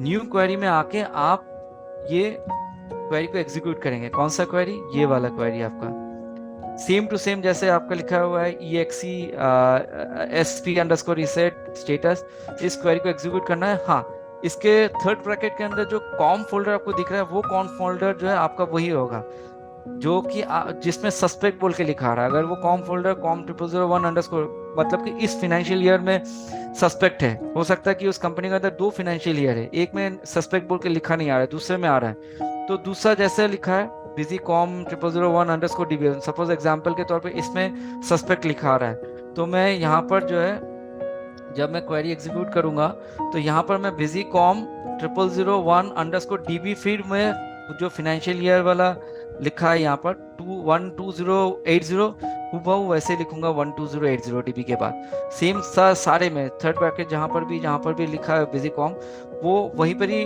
ये मतलब ये डेटाबेस का फाइल का नाम आपको लिखना है जिसमें सस्पेक्ट बोल के लिखा है। जैसे यहाँ पर आप देख सकते हो स्क्रीन पे कि बिजी कॉम 0024 DB में सस्पेक्ट लिखा है, तो सब में मैंने बिजी कॉम 0024 DB लिख रखा हुआ है। तो ये क्वेरी को एग्जीक्यूट करना है, मतलब ये क्वेरी डालने के बाद आप एग्जीक्यूट बटन में क्लिक करेंगे तो आपका जो करप्शन है वो रिजॉल्व हो जाएगा। ठीक है, सेम आपके ऐसे भी एरर आ सकता है कि इमरजेंसी बोल के लिखा आ जाए, बिजी कॉम ये इस वाले डेटाबेस पे इमरजेंसी लिखा आ जाए, तो उसके लिए अलग से क्वेरी है। जैसे कि आप मैनेजमेंट स्टूडियो कनेक्ट करेंगे तो उसमें भी ये क्वेरी एग्जीक्यूट कर सकते हैं, alt database busy com _DB 12019 set single _ user, और इसमें देखिए जो लिखा हुआ है बिजी कॉम _DB 2019 वो वही वाला फाइल लिखा है जिसमें वो इमरजेंसी बोल के लिखा है, तो उसी को आपको उसमें डालना है और ब्रैकेट में भी वही डालना है, फिर इस क्वेरी को मैनेजमेंट स्टूडियो में एग्जीक्यूट करना है। ठीक है, जैसे कि इसका एग्जीक्यूट है वैसे आप इसमें डाल के फिर एग्जीक्यूट में क्लिक करना है। रूल रीस्टार्ट कंप्यूटर फेल, कभी होता है कि जब आप एसक्यूएल इंस्टॉल कर रहे हैं अपने अपने सिस्टम पे, तो आपको हो सकता है कि इंस्टॉल कंप्लीट होने से पहले आपको ये मैसेज दे दे रीस्टार्ट कंप्यूटर का, एसक्यूएल सर्वर इंस्टॉल करने कंप्लीट होने से पहले। तो उस केस में आप सिस्टम को रिस्टार्ट कर सकते हैं, फिर से आप इंस्टॉलेशन प्रोसेस को फिर से स्टार्ट कर सकते हैं।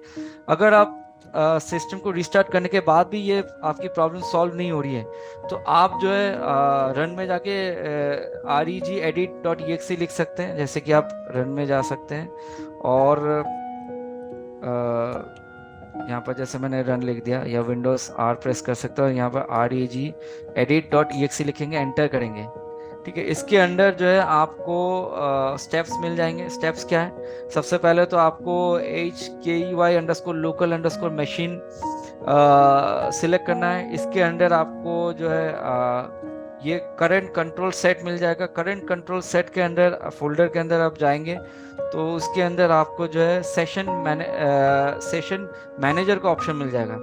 इसके अंदर आप जाएंगे, ठीक है, सेशन मैनेजर में आप जैसे क्लिक करेंगे तो इसके अंदर बहुत सारे ये फाइल्स दिखेंगे। यहाँ पर आपको ये एक ऑप्शन मिल जाएगा, पेंडिंग फाइल रीनेम ऑपरेशंस। इसको डबल क्लिक करेंगे तो यहाँ पर वैल्यू दिखेगा, इस वैल्यू को राइट माउस क्लिक करके डिलीट कर देना है। ठीक है, फिर आप एसक्यूएल का इंस्टॉलेशन प्रोसेस फिर से चलाएंगे तो आपका एसक्यूएल सक्सेसफुली इंस्टॉल हो जाएगा आपके सिस्टम पे। ठीक है, तो यही स्टेप्स यहाँ पर भी मेंशन किया हुआ है। एज की लोकल मशीन में जाना है, फिर उसके अंदर सिस्टम में जाना है, सिस्टम के अंदर करंट कंट्रोल सेट में जाना है, फिर उसके अंदर कंट्रोल में जाके फिर सेशन मैनेजर के अंदर जाना है, स्टेप 3 में जाके डबल क्लिक करना है और वहाँ पर आपको ऑप्शन मिलेगा pending file rename option. And उसके अंदर डबल क्लिक करने के बाद आपको डिलीट वैल्यू करना है, जो भी वैल्यू लिखा रहा है वो उसको डिलीट करना है, फिर री इंस्टॉल करना है, फिर आपको एसक्यूएल फिर से री इंस्टॉल कर देना है। ठीक है, अब कुछ एफएक्यूज में आ जाते हैं, कुछ कॉमन क्वेश्चंस जो माइंड पे आते हैं रहते हैं। तो एफएक्यूज में क्या क्या होता है कि कुछ कॉमन क्वेश्चंस को जो हम लोग गो थ्रू करते हैं। सबसे पहले तो, can I restore busy data to a lower version of SQL? तो नो, बिजी अगर डेटा आप जो है आप लोअर वर्जन में, अगर आपका डेटा हायर वर्जन पे एसक्यूएल तो आप उसको लोअर पे रिस्टोर नहीं कर सकते बिजी में। जब आप बिजी का डेटा रिस्टोर करने जाएंगे, आपने मान के चलिए प्रीवियसली अपने एसक्यूएल 2012 इंस्टॉल करके रखा है अपने सिस्टम पे, अब आप नया नया 2016 इंस्टॉल कर दिया एसक्यूएल पे, और आप 2012 में बिजी का डेटा ऑलरेडी था, आपने बिजी में काम किया था, अब वो डेटा आप बिजी या फ्रेश से इंस्टॉल कर रहे हैं और उस बिजी ओपन करके आप रिस्टोर में जाके वो बिजी का डेटा रिस्टोर करने जा रहे हैं तो आपको एरर देगा, वो बोलेगा ये data belongs to lower version. ठीक है, तो पहले अगर आपने एसक्यूएल 2012 इंस्टॉल करके रखे थे आपके कंप्यूटर में, आपको वही वर्जन फिर से इंस्टॉल रखने हैं, तब जाके आप बिजी का डेटा रिस्टोर कर सकते हैं। ठीक है, तो लोअर वर्जन से आप हायर वर्जन पे रिस्टोर नहीं कर सकते हैं। दूसरा, can we have multiple instance and version of SQL in same system? हाँ, जैसे कि मैंने बोला, मैंने अपने सिस्टम पे भी 2016 इंस्टॉल करके रखा है, 2022 एसक्यूएल का इंस्टॉल करके रखा है, इसीलिए मुझे मल्टीपल इंस्टेंस दिखा रहा था, एमएस एसक्यूएल दिखा रहा था, एसक्यूएल एक्सप्रेस भी दिखा रहा था कॉन्फ़िगर मैनेजर में। तो वो दोनों में ही सर्विस था, तो दोनों दोनों सर्विस ही आ रहे थे। तो हाँ, मल्टीपल इंस्टेंस आप इंस्टॉल कर सकते हैं। इसके अलावा, should we share a SQL database with other software? ये जनरली नहीं होता है कि आप एसक्यूएल डेटाबेस को अदर सॉफ्टवेयर के साथ शेयर नहीं कर पाएंगे। एसक्यूएल डेटाबेस जो है आपकी बैकएंड पे रहती है, आप उसको एज अ इंटीग्रेशन के पर्पस पे या इसके अदर सॉफ्टवेयर में आप उसको डायरेक्ट जो है रिस्टोर नहीं कर पाएंगे। अगर दूसरा सॉफ्टवेयर भी एसक्यूएल यूज कर रहा है तो उस पर रिस्टोर करना है डायरेक्ट, तो वो आप जो है उस वे में नहीं कर पाएंगे। एसक्यूएल का वर्जन कैसे पता चलेगा? आपने मान के चलिए आपके सिस्टम में एसक्यूएल पहले से इंस्टॉल था, आप ध्यान नहीं आपने एसक्यूएल कौन सा वर्जन इंस्टॉल किया है, तो आप ये क्वेरी एग्जीक्यूट कर सकते हैं मैनेजमेंट स्टूडियो में आके। जैसे क्वेरी कैसे हो सकता है, आप यहाँ पर जो है आप इसमें जो है एक न्यू क्वेरी एग्जीक्यूट कर सकते हैं, जिसमें आप ये क्वेरी मेंशन कर सकते हैं, दैट इज सिलेक्ट @ वर्जन। तो आप सिलेक्ट @ वर्जन आप लिखेंगे, जैसे ये लिखा है वर्जन, तो आप यहाँ पर जैसे वर्जन आप टाइप करेंगे, ये आ जाएगा वर्जन। तो आप इसको सिलेक्ट करके एग्जीक्यूट करेंगे तो आपको एसक्यूएल का वर्जन बता देगा, एसक्यूएल कौन सा वर्जन आप यूज कर रहे हैं। ठीक है, तो ये था मेरे तरफ से एसक्यूएल इंटीग्रेशन और ट्रबल शूटिंग्स के पॉइंट्स जो अभी हमने कवर अप किए हुए हैं।